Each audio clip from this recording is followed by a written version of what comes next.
Welcome to evening prayer for this Wednesday evening, and I hope you are well. Evening prayer is going to be slightly simpler this evening, slightly shorter.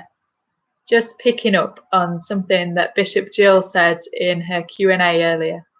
She talked about the fact that she sensed Jesus calling people home at this time, saying to people, come into the Father's arms and turn back to God. And so I'm just simply going to read the parable of the prodigal son this evening and then pray. And just as simple as that. So the parable of the prodigal son can be found in Luke's Gospel, chapter 15, and verses 11 to 32. So I'll read that now. The parable of the prodigal and his brother. Then Jesus said, there was a man who had 2 sons. The younger of them said to his father, Father, give me a share of the property that will belong to me. So he divided the property between them. A few days later, the younger son gathered all he had and travelled to a distant country, and there squandered his property in dissolute living.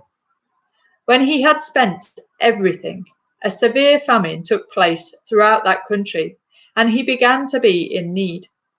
So he went and hired himself out to one of the citizens of that country, who sent him into his fields to feed the pigs.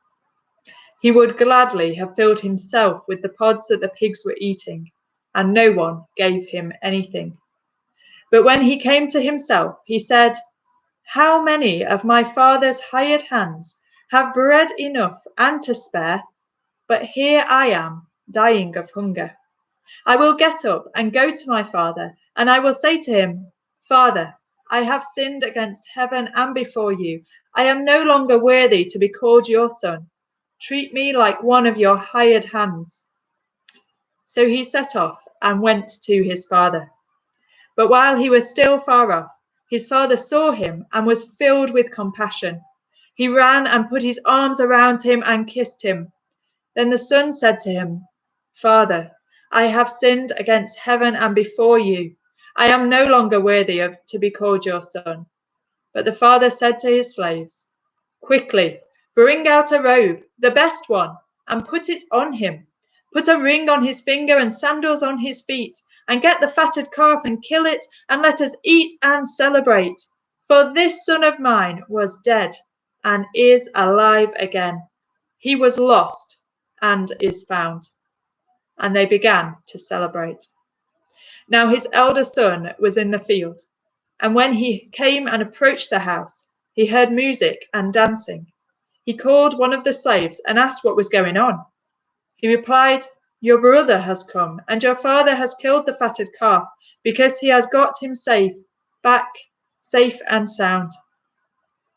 Then he became angry and refused to go in. His father came out and began to plead with him.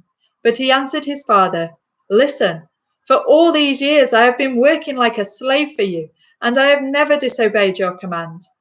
Yet you have never given me even a young goat, so that I might celebrate with my friends. But when this son of yours comes back, who has devoured your property with prostitutes, you killed the fatted calf for him. Then the father said to him, Son, you are always with me, and all that is mine is yours. But we had to celebrate and rejoice, because this brother of yours was dead and has come to life. He was lost and has been found. And so I'm just going to share a really simple prayer written by Anne Siddle based on that parable of the prodigal son. And this might be a prayer that you want to pray for yourself, or it might be a prayer that you want to pray for others and thinking of others as well.